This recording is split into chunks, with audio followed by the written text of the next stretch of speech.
สบายดีสวัสดีพ่อแม่พี่น้องเนาะมื้อนี้เนาะพี่น้องนุ่นกับพาน้องสาวนุ่นเนาะเข้ามาปลาเนาะซึ่งเป็นลูกของนานุ่นเองเนาะตอนนี้ก็คือเฮามาโหดนาของเฮาเป็นที่เรียบร้อยแล้วพี่น้องเนาะซึ่งมื้อนี้ก็คือนุ่นกับน้องสาวสิพาพี่น้องเนาะเข้าไปซอกอยู่หากินอยู่ป่าเนาะโลดไปซอกตัดหมักปีเพราะว่ามื้ออื่นก็คือน้องสายอยู่เฮือนเนาะเพิ่นจะขึ้นเฮือนใหม่เนาะเพิ่นจะขึ้นเฮือนใหม่วันนี้เจ้าของเฮือนน่ะโลเราพี่เราน้องที่อยู่บนใกล้ๆเนาะเขาเจ้าไปตั้งแต่มื้อวานเนาะมื้อนี้จะกลับมาแล้วก็จะมากะเกี่ยมแนวอยู่แนวกินเนาะแต่ว่าเฮาอยู่เฮือนเฮาก็ต้องได้ไปซอกใบตองเนาะตัดใบตองตัดหมักปีป้าเนาะแล้วก็โลดซอกเก็บผักเก็บมีเนาะแบบผักกับผักหยังหั่นแหละเนาะถ้าว่ามีถ้าว่าบ่มีก็บ่สร้างมาเนาะตอนนี้ก็คือนุ่นกับน้องสาวเลยเดินทางมาฮอดนาเป็นที่เรียบร้อยแล้วก็สิพากันบุกเข้าไปป่าเนาะซึ่งบ่แม่นป่าแถวนาเฮาเนาะซึ่งไกลจากนาเฮาก็ไกลเติบทำอีทันแรกๆหันนุ่นว่าสิมาคนเดียวแต่ว่าไปแล้วมันไกลแด้แล้วก็อีกอย่างก็เป็นในป่าเนาะก็เลยชวนน้องสาวมาเป็นหมู่เอาเนาะพี่น้องเดี๋ยวบรรยากาศสิเป็นแนวใดเนาะมื้อนี้ก็สิพาพี่น้องเนาะไปเบิ่งบรรยากาศอยู่กลางป่าซึ่งเฮาบ่ได้เข้าไปป่านี่ก็หลายมื้อเติบเนาะหลายมื้อเติบที่แบบว่ารักษาตัวเองอยู่ภายในขอบเขตสวนแล้วก็อยู่แถวเฮือนเนาะเพราะว่าได้กินยาตามแพทย์สั่งแล้วก็ได้แบบว่างดการไปนี่ไปนั่นเนาะก่อนแล้วกันตอนนี้คืออาการดีขึ้นแล้วพี่น้องดีขึ้นเกือบว่าปกตินอนก็รับเนาะตื่นเช้ามาก็กินยาปกติคือคนทั่วไปแล้วหายใจก็สะดวกขึ้นเนาะหลังจากที่ไปว่าไปคลินิกอยู่ในเมืองเนาะแล้ววันนี้ก็อาการดีขึ้นก็สามารถเข้ามาป่าได้แล้วพี่น้องเนาะซึ่งมื้อนี้ก็อากาศค่อนข้างสดชื่นกันเลยเพราะว่าฝนตกเนาะพี่น้องฝนตกตอนเช้านี้เดี๋ยววันนี้การเป็นแนวใดกับสิพาพี่น้องเนาะเดินเลาะป่าน้ำกันเนาะพี่น้องไปกันเลยนี่พี่น้องตอนนี้ก็เดินทางมาหอดจุดนี้เนาะก็เดี๋ยวฝนตกหากระเซาเนาะยังเปียกๆอยู่เลยแถวนี้นะเบิ่งนี่พื้นดินอะไรทำไมเนาะบรรยากาศดีคักเลยพาน้องสาวมาเนาะเบิ่งมือพาเขาเฮียนของเพิ่นเนาะเพราะว่าเป็นวันที่วันเสาร์นี่เนาะมื้ออื่นนี่ก็น้องสายเพิ่นสิขึ้นเฮือนใหม่นะเป็นวันอาทิตย์แล้ววันนี้ก็อีพอนี่ไปซอกแล้วตัดตองแต่หมู่บ้านแล้วว่า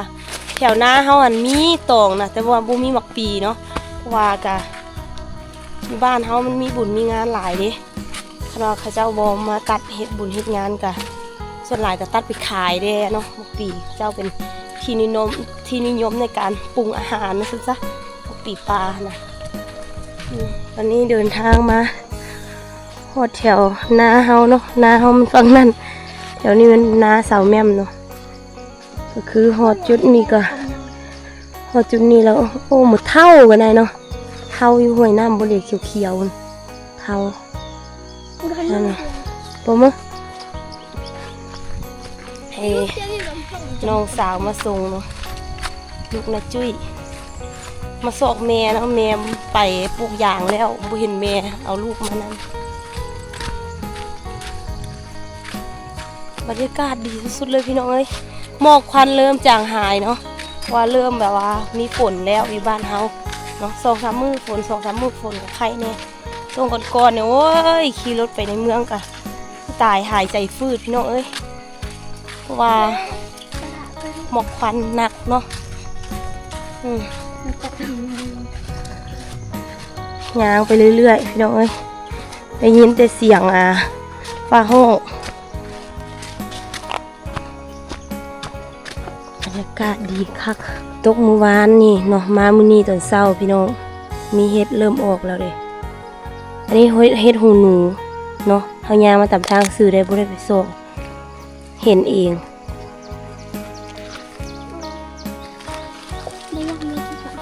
เยอะเลยเห็ดหูหนูเด้โอ้มีอยู่ช่วงแล้วนี่นะคันมาน่ะเขาจะจวบอยู่แต่มันจะแห้งเด้กับเห็ดหมดเด้เก็บผสมกันได้อยู่โอ้ยมื้ออื่นนี่ไปเต็มตลาดเลยแหละคันว่าเขาจวบจังซี่คนมาสอกอยู่หากินหลายบ่แม่นแต่เฮาอันนั้นก็เป็นเห็ดเนาะเห็ดบ่เป็นกินเด้ออกตามธรรมชาติจังซี่โอ้ยบ่แม่นว่า เห็ดหมอนมีคนมาเด็ดอันนี้นี่เห็ดหูหนูโบหลายเนาะแต่กันเฮามาช่วงก่อนนี่มันจะแห้งติดตามนี่แหละฝนตกจังซี่แล้วมันก็ออกนี่ลืมออกเลยเด้บ่าวเบื่อนเอามาเดี๋ยวเราเก็บมีอยู่แต่โบหลายเนาะนี่เห็ดหมดกำลังออกคือกันเห็ดหมดเห็ดหูหนูเก็บจะเกิดอะไรเก็บเงี้ยย่อทั้งก็มากเก็บอย่างละหน่อยเนาะ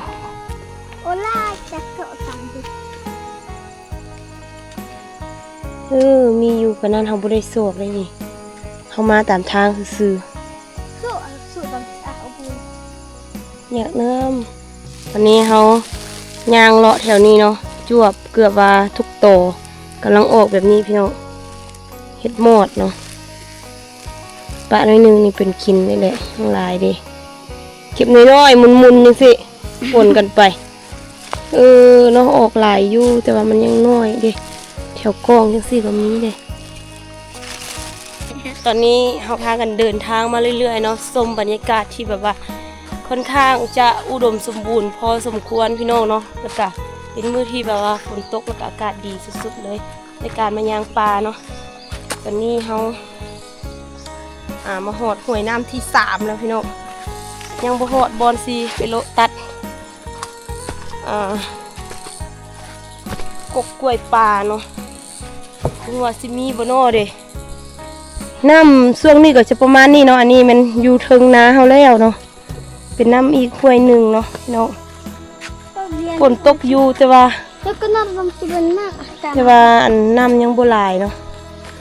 นี่เราจักตามมากนั่นจะอีกนิดเราคือจะมีคือจะมีปูมีป่าหลายบ้างดิฉะนั้นไปโซนเนาะน้ำบ่หลายเทื่ออีกหน่อยนึงน้ำหลายไปต่อเดี๋ยวเขาเดินทาง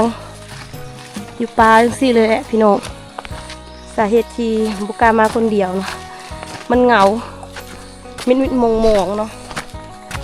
ป่าคนเดียวนะ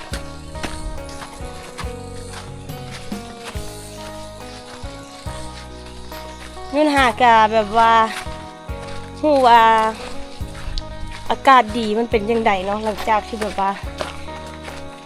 เป็นวัดมาหลายเดือนเนาะแล้วก็ดังกับบ่ได้สัมผัสกินบ่ได้เลยหูกระตึงเท่าวันนี้เนาะกับน้องสาวเนาะเดินเข้าป่ามาเรื่อยๆพี่น้องตามป่าเนี่ยมันจะเป็นแต่อันกกแหนงนะเด็กที่ชาวบ้านเขาจะมาปลูกอยู่ในป่าอันน่ะอันว่าอยากเอาลุยดิกำลังออกดอกแล้วมังแหนงดิเห็นดอกมันออกแล้วงามมังแหนงกว้างจุ้งไม่ยากเลยจะนี่แหละก่อนสิได้เงินเนาะเป็นง่ายเลยถ้ากันมาปลูกอยู่ในป่าอย่างสิเด้ใช่พี่น้องมันเบิ่งดอกมันกำลังเป็นนี่กวางตุ้งเนาะเป็นราคาที่แพงที่สุดเลยมังแหนงอันนี้นะกำลังออกดอกเนาะ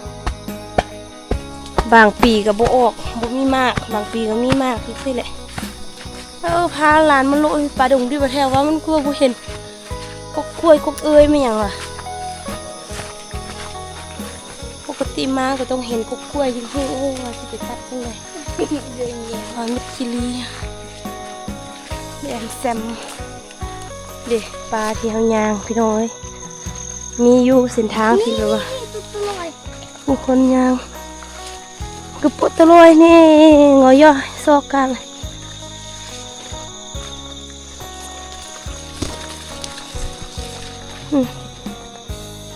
ปลาแก่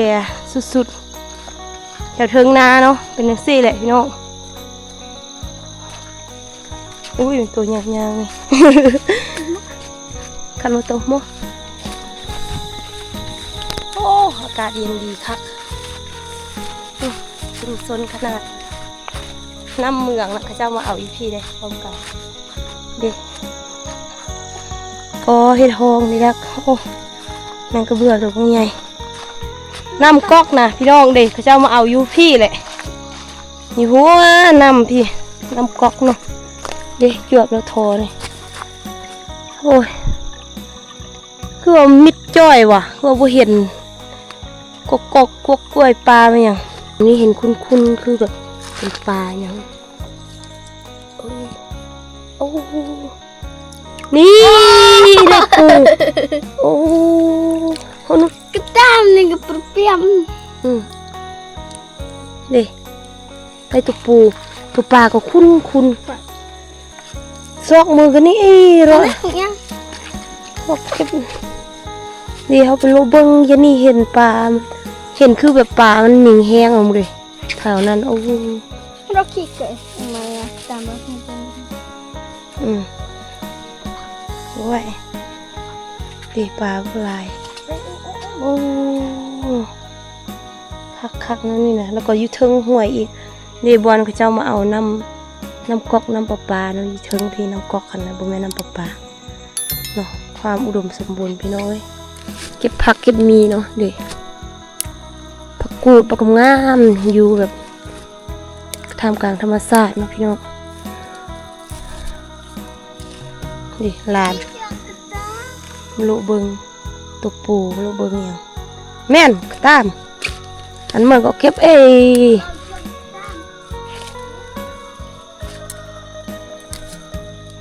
เก็บผักกูดเนาะฝนคือว่าตกอีกแล้วโอ้ยาเลยเนาะอยู่กลางป่าเดี๋ยวดิ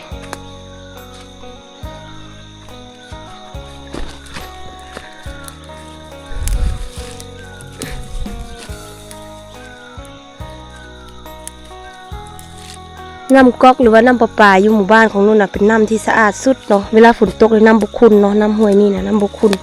เพราะว่าอันธรรมชาติดีอะนะ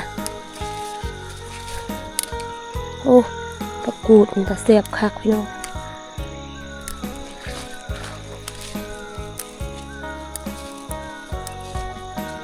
เก็บหน่อยเดียวได้ปลาไหลยังไหลลุกจับปูจับปลาเอาเนาะสองยังบ่เห็นยังวันนี้นี่เนาะได้มีโอกาสเนาะมาหอดบอลที่เขาเจ้าเอาน้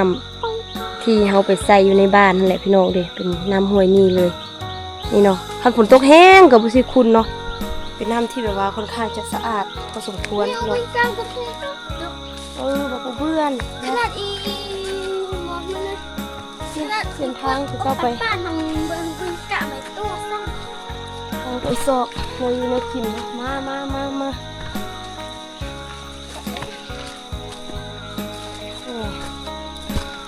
นี่ไปหาโนหาแนวอยู่แนวกินนี่แหละมาก็เงียบจังสิแหละมันก็เลยเอาอันน้องมานำมันได้ยินแต่เสียงนกโอ้โหว่าบ่เห็นกกมักปอกมักปีมันอย่างวันนี้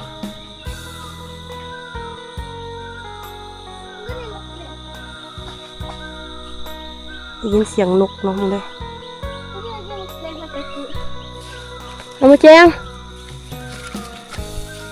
เลตรูเอาบ่แม่นมากอย่างหูเกิดขึ้นตามธรรมชาติเนาะแต่หูจะบ่ดีกินเด้น้ำส้มอยู่หากินพี่น้องคันสิมาแท้ๆแล้วมันจะนี่แหละความลำบากน้ำไผว่าเนาะทางที่เฮายางอยู่กลางป่าเนาะเจอแมงที่แปลกประหลาดที่สุดพี่น้องเด้มันเป็นตัวบงเนาะที่แบบว่าเฮ็ดแบบนี้ใส่ดึงอีก มึงเว้ยมันเห็ดแบบท่าคือแบบว่าเขาน่าจะบูจักมันคิดว่าเลยแตะบางนุดแตะมันจะเป็นอะไรมันกระดังนั้น มันเห็ดจากตัวเองอันคือเว้ยเฮ้ยไม่ต้องกลัวมัน อื่นเป็นเจ้า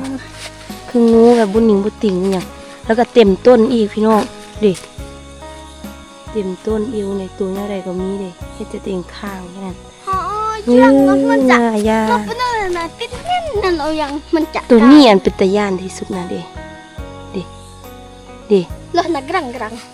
เขาเห็นมันตกบ่งมันบินติดหน้าสาวเวียนนี่ มีบ่งที่บินได้ อ่ะจ้ะ อู้ทำไมมันมาตกวะ นี่เราเรียกดิเยื่องนะมันจะเกิดเหนียวนี่ใช่ไหม เฮ้ยยายมันขี้เข็บวะ กวนบงตามปลาเนาะเด้มันเฮ็ดคือตัวเองตายนี่นะจริงมันยังมีชีวิตอยู่เด้อทุกคนเด้ กลางเลยโอ้ โอ้บงอย่างฮู้เนาะคันกัดเฮาคือสิตายเว้ยมันคือแบบ ก็นี่เลยยังมัดโอ้ยตัวก็นี่เลยก็ยังมัดโอ้นะ จากที่เราไปเรามาเนาะสภาพคือแบบเปียกหมดเนาะเหนื่อยเมื่อยวันนุษ ปวด อวดเมื่อยแปลว่าอวดเนาะก็คือซอกหมักปีนนี่ยากแห้งเนาะเดี๋ยวนี้ก็คือพากันเลาะมาพักอยู่น้ำห้วยเนาะเริ่มแดดออกมาในอยหนึงเราพากันตัดสินใจว่าสิเมื่อซอกแถวหน้าเฮาเนาะลองเบิ่งคณะบ่มีแถวหน้าก็ถือว่ามันบ่มีเนาะเพราะว่าชาวบ้านอยู่ในหมู่บ้านของเฮานะส่วนหลายเขาเจ้าจะตัดไปขายเด้เนาะหมักปีหนึงมาตัดขาย2มาก็มีเวียกมีงานมีบุญมีงานตลอดแล้วคนมาโละซอกที่แถวป่าคือกันเนาะแต่วันนี้ก็มันก็บ่มีหั่นแหละเนาะเห็นเอาใดนุดเบิ่งสภาพ เมื่อยมาพักผ่อนอยู่ป่าเนาะ โอ้ยชีวิตความเมื่อยปวดขาหมดแล้วเลาะมัน2ห้วยแล้วเนาะเกือบว่าสุดทุกห้วยห้วยจะไปซอกอยู่ใส่แล้วมาซอกแถวหน้าเบิ่งคันว่ามีก็จะมีคันบ่มีก็น่าจะได้กลับละล่าเนาะไปซอกแนวอื่นเอาเนาะบางเทื่อเขาเจ้าจะเปลี่ยนเมนูคันว่าบ่มีอันมักปีก็ หลักตรงนี้ให้เอาลุยไปยังตัวคุณรอง สภาพนี่เนาะตอนนี้ย่างเข้าป่ามาอีกรอบเนาะหลังจากที่พักผ่อนหน่อยหนึ่งเนาะอยู่แคมป์ห้วยแล้วก็น้องสาวนุ่นให้เราอยู่แถวลุ่มท่าเพราะว่านุ่นมาแถวนี้มันตึบเกินไปเนาะมันย่างยากเด้แล้วก็เราเป็นเล็กน้อยเลยมาก็เห็นอยู่เด้แม่นใจห้อยเด้เขาเจ้าตัดเนาะตัดแบบสิหลักๆมื้อนี้ก็คือเขามาส่งอยู่หากินนี่ก็บ่เน้นหลายเนาะเน้นจะผสมหมักปีเนาะแต่ว่ามาบนใดก็บ่เห็นอหยังเห็นอยู่อันกกมันน่ะมันบ่มีมากมันแล้วเนาะเขาจะเอาไปเบิดแล้วลูกแต่นี่เด้ย่านงูเด้เนาะ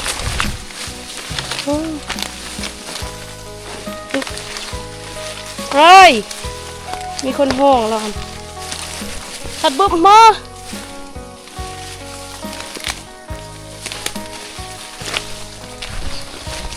โอ้ยเจอหมักไฟเลยต้นหนึ่งวิธีอันหนึ่งเนี่ยกำลังเป็นเนาะยังดิบอยู่เอาเมื่อให้เรากินโอ้ยนี่ทดลองอันหนึง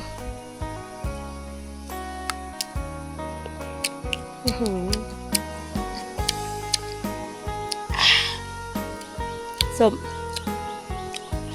ยางแถวนี้โอ้ดูเสาใส่ไปเลยบ่ได้ก็จะบ่ได้สำนั่นแหละเนาะเนื้อสวกแถวว่าเมื่อยเลยตัวเปียกหมดเพราะว่าฟ้าหลังฝนเลยฝนตกแล้วก็มันแดดออกเนาะเปียกหมดเขาลูกอีปลาเนี่ยยังเปียกอยู่ในที่สุดเนาะนุ่นกับน้องสาวเนาะเลาะไปเลาะมาตอนนี้มาฮอดสวนของเฮาแล้วเนาะรถมาเบิ่งงัวซะเนาะคันว่าสิบ่ได้แนวอยู่แนวกินข มาล นา อ ด ง นี้ จับกันลำบากนะ เนาะงัวนี่เขาบ่เห็นหลายมือเติบเลยพี่น้องเจอกันละ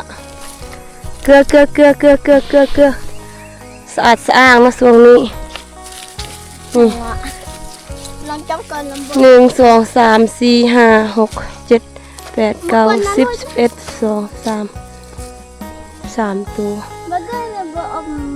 ลำบากกันเลยลำบาก เอาถามว่าเคยกินนมงัวบงเด้หมดแนวสิถามแล้วเด้บุนั้นมันเจ็บป่วยอยู่เนาะดีแล้ว มันเจ็บตาอันดีแล้วอันนั้นก็งัวก็อยู่แถวบริเวณอ้อมข้างเนาะบ่ได้ไปใส่ไก่เนาะก็น่าจะพาพี่น้องมาเบิ่งงัวนี่แล้วก็รถโลแถวเทิงอีกรอบหนึงเนาะแล้วก็คันว่าบ่จวบหยังก็น่าจะได้กลับบ้านพี่น้องเอ้ยงัวก็อยู่แถวใกล้ๆเนาะช่วงนี้งัวคือว่าแมงหมอกแมงไหม้มันหยังก็บ่ได้เห็นหลายเนาะช่วงก่อนเนี่ยโอ้โหแมงครบมันน่ะลายแท้ลายว่าช่วงนี้ไข้ขึ้นเนาะนี่ตัวนั้นตัวที่แบบว่ามันเจ็บตามันก็ดีขึ้นแล้วเด้โอ้โหอาการว่าปกติแล้วงัวนู่นอีกอันนั้นเนาะ อันนี้ก็เนี่ยควันเนี่ย2 ต้น ดีขึ้นแล้วเนาะ ก็ยังมา หักเอาแถวว่าบุงเด้บ่มีแมงมาย่างเลยครบจังซี่ก็โอ้เนาะสะอาดสะอ้าง ได้เอางะได้จะมี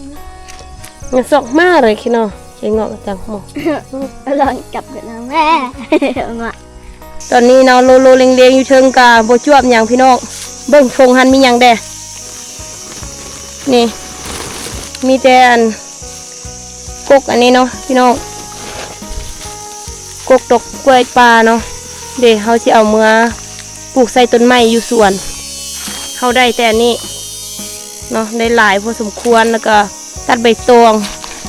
ได้พักมีน้อยหนึงเนาะเก็บพักเมื่อกี้ได้น้อยหนึงแล้วก็โอ้โหพี่น้องเริ่มฮ้อนฝนนี่ตกเนาะเบิ่งแต่ก่อนอากาศก่อนสิมานี่มีฝนเนาะอยู่บ้านเฮากะบ่บ่อยู่บ่เศร้าเนาะไปทางใดก็คือมันมีฝนช่วงนี้นะพี่น้องเริ่มมีฝนแล้วเนาะแล้วก็บัดนี้เฮาไปใส่ต้องได้ระมัดระวังคือเดินทางมาพี่ก็มันไกลก่อนที่จะมาฮอดพี่ก็เขาได้เอารถมาเนาะเอารถมาแล้วตอนอีกกลับนี่มันยากคันว่ามันมีฝนมีหยังขนาดพี่น้องก็ถือว่าวันนี้เนาะได้พาพี่น้องเนาะเข้าไปเลาะป่าในฤดูฝนเนาะช่วงที่มีฝนแล้วบัดนี้ก็บ่เจอหยังเนาะนอกจากทากนอกจากหยังนี่แหละตัวหินตัวหยังโอ้บักหลาย เป้าหมายของเฮาก็คือมื้อนี้เฮาอยากไปตัดหมักปีเนาะไปตัดหมักปีเพราะว่ามื้ออื่นก็สิขึ้นเฮือนใหม่น้องซ้ายก็จะเอาไปเฮ็ดซ่าหมักปีเฮ็ดหยังต่างๆนี่แหละแต่ว่าไปมันก็บ่จวบน้องบ่จวบก็ได้น่าจะได้เปลี่ยนเมนูหรือว่าจะไปซอกซื้อแถวตลาดแหละพี่น้องคันว่ามีคันว่าบ่มีก็น่าจะเฮ็ดเมนูอื่นเนาะว่าคลิปวิดีโอนี้ขออนุญาตปิดเพียงเท่านี้เนาะขอบใจพ่อแม่พี่น้องที่เข้ามาติดตามรับชมคลิปนี้จนจบและคอมเมนต์ให้กำลังใจนุ่นตลอดมาเนาะขอบคุณหลายๆเด้อพี่น้องไปกันเด้อบ๊ายบาย